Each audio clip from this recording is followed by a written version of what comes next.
Salutare mea, eu sunt Mihai și bine v-am regăsit la un nou video pe canalul acesta. Astăzi ar vrea să promovez, să zic eu așa, niște băieți care sunt foarte de treabă și puteți cumpăra de la ei jocuri.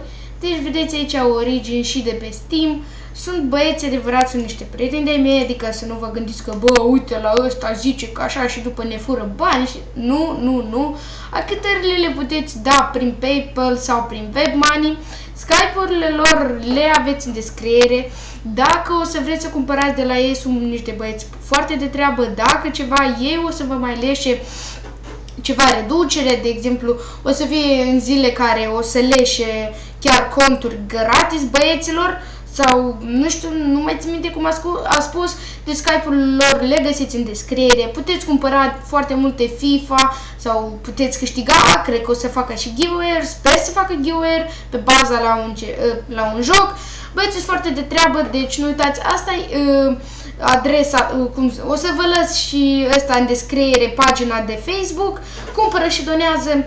Deci Skype-ul lor în descriere, nu uitați încă o dată, achitările puteți face prin WebMoney sau prin PayPal. Eu am fost Mihai, cumpărați un joc de la ei, o să fac în fiecare, cred că sâmbătă sau duminică, giveaway-uri. Abonați-vă chiar și la canalul lor, adică al lui unul care dintre ei doi, sunt doi.